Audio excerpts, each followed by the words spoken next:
From the beginning of his time on Earth, man has always been fascinated by monsters, real or imagined.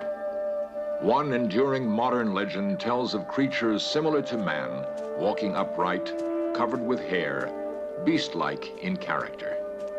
Many believe they are real and exist today in the remote corners of the world where they have been driven by encroaching civilization. They were first known as the Abominable Snowmen.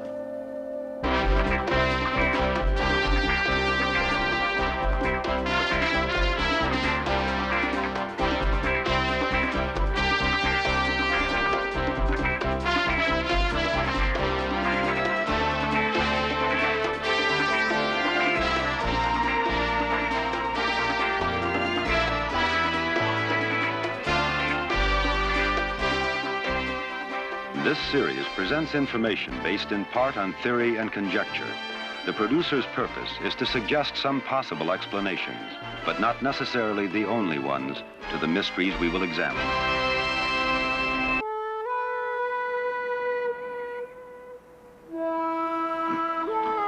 He has spent the last 20 years of his life searching for a creature so elusive that few have ever seen its tracks, and even fewer, the creature itself.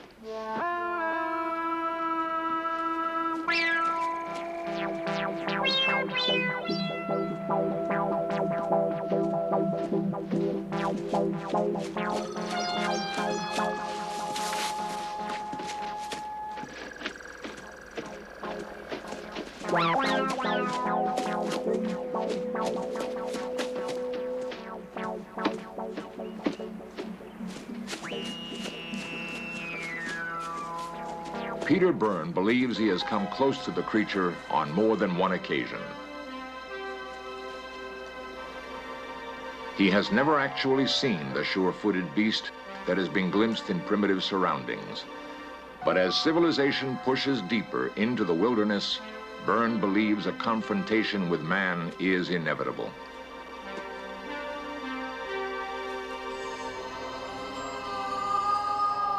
The civilized world first became aware of such creatures when stories began to drift back from travelers in the remote Himalayas. As early as 1857, giant footprints were spotted. In 1906, a man-like creature walking upright on two legs was seen in Sikkim by English explorer H.J. Elwes. But the subject was not taken seriously until a group of British climbers attempted to be the first to reach the top of Mount Everest, the highest mountain in the world. In 1953, Queen Elizabeth's coronation in London was matched by news that Edmund Hillary's expedition, led by Colonel John Hunt, had reached the summit of Mount Everest. Later, headlines stated that the expedition had sighted footprints of some enormous two-footed creature and sent back photographs to prove it. The world was fascinated. The creature was dubbed the Abominable Snowman, and he became a household word. In 1953, Peter Byrne was one of those who heard the stories and was attracted to the subject. He made his first trek into the Himalayas. To be involved in the hunt, he had to abandon one career to begin another. He left the Royal Air Force and worked in Darjeeling, northern India. While I was there, I became interested in big game hunting: tiger, leopard, buffalo. Then we hunted in the dense jungles that run along the edge of the Himalayan foothills. Then, in 1968, he stopped. He simply did not want to destroy beautiful animals just to put them on a wall as a trophy. I left hunting and went into conservation, wildlife conservation. I could never kill again. Because of his expertise in tracking animals, he was a natural choice to lead the first scientific search for the Abominable Snowman, an expedition financed by Texas oil millionaire Tom Slick. Slick was killed in a plane crash, but by that time, Byrne had caught the snowman fever and has devoted his life to the search. This is the greatest hunt that anyone could ever go on. A mysterious creature, elusive, shy, nocturnal, living in an enormous area of extremely difficult terrain, and it's a near impossible dream. To see one of these creatures would be like meeting a man stepping out of the primeval world, a prehistoric being. It would be like reaching back into the past. This is what keeps me going. This is the spur.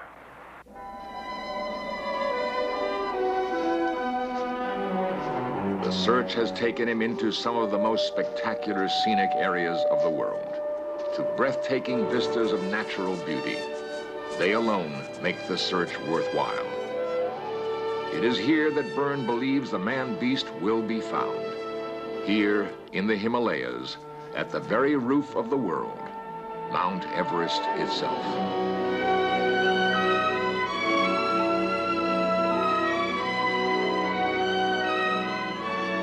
Many believe the Abominable Snowman originated in Nepal and Tibet, migrated northwest into China, and eventually crossed over the frozen Bering Straits into Alaska, continuing down into the Pacific Northwest.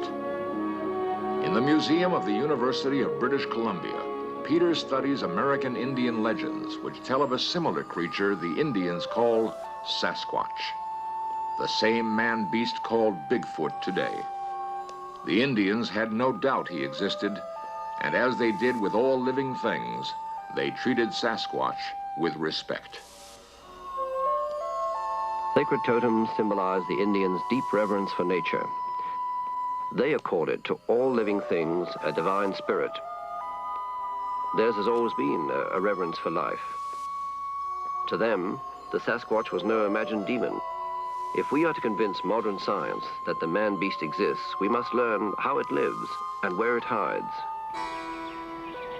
Peter's search next takes him to London, which has always been a center for Abominable Snowman study because of England's close association with India and the Himalayas. He has come to hear first-hand stories from a group of highly respected scientists and mountain experts, including John Hunt, now Lord Hunt, leader of the 1953 expedition, Dr. Michael Ward, physician to the original climb, and a world-leading mountain climber, Don Whillans. The round robin of their stories is fascinating. First time I remember having seen the tracks of the Yeti was before the war. And this, Mike, I think you would agree that at that time nobody was particularly interested commercially in the... This is in the 30s? In the 30s, in 1937, when I was on a very small expedition up the Zimu Glacier underneath the east face of Kanchenjunga. It was interesting because these tracks were heading for a very high and quite difficult to reach col called the Zimu La at about 19,500 feet. And there were two tracks side by side. When we got to the top of the col, the extraordinary thing was, it was a knife edge of ice, quite reasonable slope on one side, but it was an ice cliff on the other, that the tracks were visible below us on the steep side, on the south side, and the creatures, whatever they were, had crossed the car. So that was the first time I had evidence of that, and the supporting evidence was that only a year later, Bill Tillman was in that area, not knowing about the evidence I'd produced, or what I'd seen. He saw exactly the same thing, except that it was one single pair of tracks going on the same route, in the same direction, and crossing the car. And I spent 9 months in the Himalaya from September to through to June in the Everest region at 19,000 feet doing medical research. And during this period, we came across two lots of tracks. In the center of the tracks attributable to the Yeti, there were another series of footprints which are very much more obvious with my ice axe beside. My ice axe is approximately 12 to 14 inches long, and you can see the footprints are very clearly etched in the snow. We followed these for about 100 yards down the glacier, but we could see them continuing on into the distance. Lord Hunt will always remember another incident. In 1953, while we were training before we went to the foot of Everest to climb the mountain, and this was a training camp at about 17,000 feet, heard a wailing cry across the glacier half a mile away. In fact, a series of sort of yelping calls, long drawn out. Wondered what on earth they were. was a long, wailing, long drawn-out call, and it was repeated. Possibly something like a peacock. From all of his research, both in the Himalayas and the Pacific Northwest, Peter has gained a clear picture of the snowman, a composite of its appearance and habits. Imprints left on the ground give me a view of its stride, its enormous loping gait. The stride averages from 40 to 50 inches. From the depth of the footprints, I know it's a heavy creature, more than 300 pounds, and it's extremely agile, jumping mountain crevasses with ease. For all its great physical strength, it appears to be shy and docile, eating small rodents, roots, and berries. But there is no record that it has ever harmed a single man. In Search Of will next go with Peter Byrne to Nepal, where he hopes to find absolute proof that the snowman exists. The people who live in the villages of the Himalaya mountains are called Sherpa. Despite their shy, mild-mannered ways, these people are capable of rugged climbs with incredibly heavy pack loads. They form the backbone of any expedition, including the successful assault on Everest in 1953. The Sherpa are not the doubters and skeptics that Western men are. Sherpa legends accept the fact that a huge, hairy creature lives among them. They call him the Yeti. To us, he is the Abominable Snowman.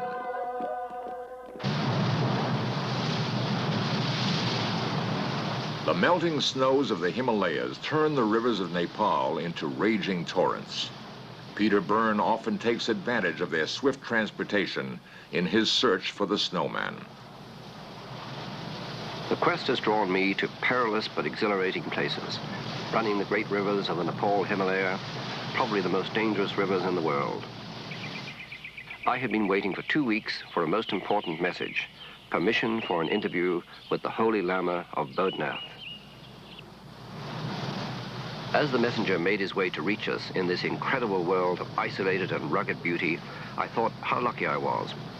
Bigfoot, Sasquatch, the Yeti, or Abominable Snowman, call it what you may, it has given me times of sheer frustration, but there are also moments of hope.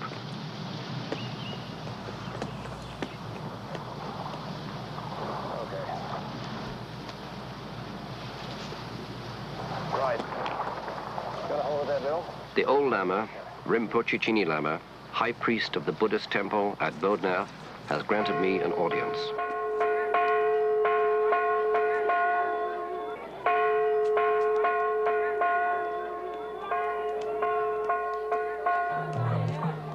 Kathmandu, the capital of Nepal, is one of the few cities of the ancient world unspoiled by tourists.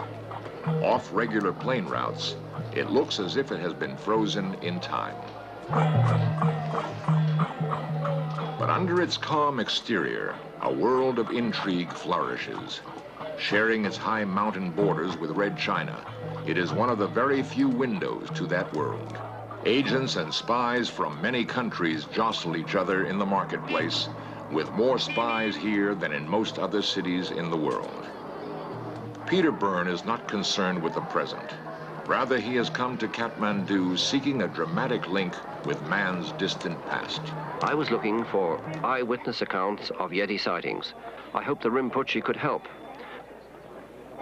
The Holy Lama, I was told, knew of the Yeti at first hand and could provide new clues for me to follow in my search. Oh, yeah. And as you know, I have been looking for the Yeti. But could not get now. Could not find. You think there might still be a Yeti there? Maybe possibly, yeah. Can stay. Sometimes they come down to destroy all the field of corn field and wheat field, potatoes field. They come down to destroy They come down and destroy.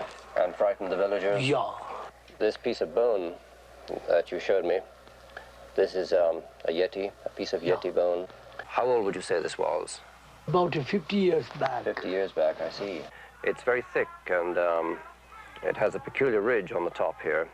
I must admit, I've never seen anything like this before. And where did it come from? Which place? This is come from Zarumpu. Following the lead of the Lama, Peter moves up into the Himalayas. His guides will be the loyal Sherpa. At these heights, the weather can close in for days and the temperature drop to sub-zero degrees. One feels cut off in an isolated world of beauty and danger, where time is meaningless, where it is easy to believe the incredible tales the Sherpa calmly tell. On my last Yeti expedition to Nepal, I had seen several sets of tracks and heard incredible stories of sightings. This year, I had set out with my Sherpa guides to investigate those stories and relive some of the experiences in the exact location where they said they had heard a Yeti. Peter's guides have not seen a Yeti themselves, but they feel they have been close to the creature many times. As he listens to their stories, Peter will have to differentiate between legend and fact, to divine the line between imagination and reality. The oldest Sherpa told an eerie tale. It was a winter afternoon, he said. Two of us were returning from the Tibetan border. And on the last stage of our journey, a storm forced us to camp in a deserted cave. We made our way deep inside, where it would be warmer.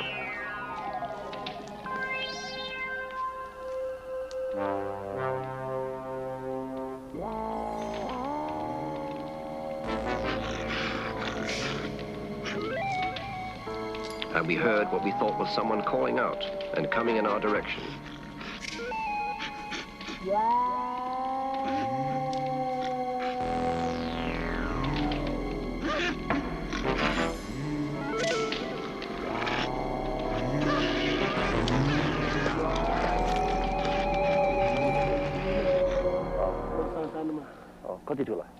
Peter's guides tell him they saw huge footprints around the mouth of their cave, but happily no sign of the creature itself.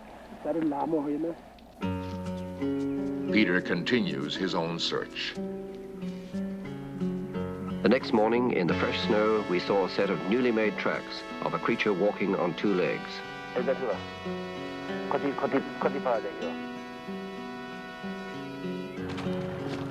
As Peter leaves the Himalayas and his Sherpa companions, he continues to believe more than ever that the snowman exists. His plane rises from the highest airstrip in the world. Peter looks down on a world so vast and so remote that indeed it does seem possible for a rare species to remain hidden, unseen by man, for centuries. I believe in the man-beast. There's historical evidence. There's the enormous habitat that can feed, support, hide them. And there's the very, very good evidence of the continuing eyewitness reports. The most compelling evidence Peter has ever heard is from mountain climber Don Whillans. Whillans recounts what he saw in the Himalayas in 1968. During the night, I got to thinking about this creature because there seemed to be some kind of an atmosphere. Certainly the Sherpas had gone very quiet. I say there was this feeling around, a sort of feeling of being watched in some way. I had a feeling that whatever it was still around. I felt that quite definitely. You get used to, when you climb a lot, you get very used to trying to pick out small dots of people against the mountainside. And very often what you think is people are rocks, and very often, you know, what you think is rocks because they don't move when you want them to, turn out to be people. And I thought, well, I'll note the position of all the dark patches, it could be rocks, and I'll just see if any of them move, no matter how slowly. Anyway, I was just beginning to get a little bit cold, and I thought, oh, well, you've imagined it all. When suddenly I was sure the position of one of these rocks had moved. So I watched for a couple of minutes, and then suddenly I saw this rock definitely move. It started bounding up the slope. And that was the last I saw of it. course, people come up with all kinds of suggestions about why didn't you set up a camp and follow it? It's absolutely ludicrous. And then they say, well, couldn't you have taken a gun up and shot it? My own personal feelings, which I'm sure wouldn't be shared by a big game hunter or a fellow that worked in an abattoir, is that if I did it, it would be murder. If this creature had survived for hundreds of thousands of years, who am I to go around shooting it? My feeling was, the best of luck, mate. If you survived up here, and I've had the luck to see perhaps something of you, I, for one, felt quite happy that it buzzed off doing its own thing, because this is something that's very difficult to do, isn't it, in this day and age.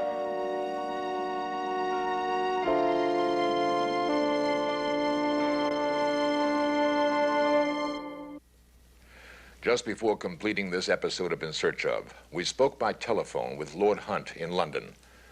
He had just returned from the Himalayas, where a reunion was held of the original members of the Mount Everest climb. One night, during that reunion, while camped near Mount Everest, each member of the group was awakened by cries outside their hut. This cover of the English Geographical magazine shows us what they discovered in the morning. Clear tracks of some huge two-footed creature were found nearby. Lord Hunt photographed those tracks, and this is one of those photographs. After more than a quarter century, new evidence of the Abominable Snowman.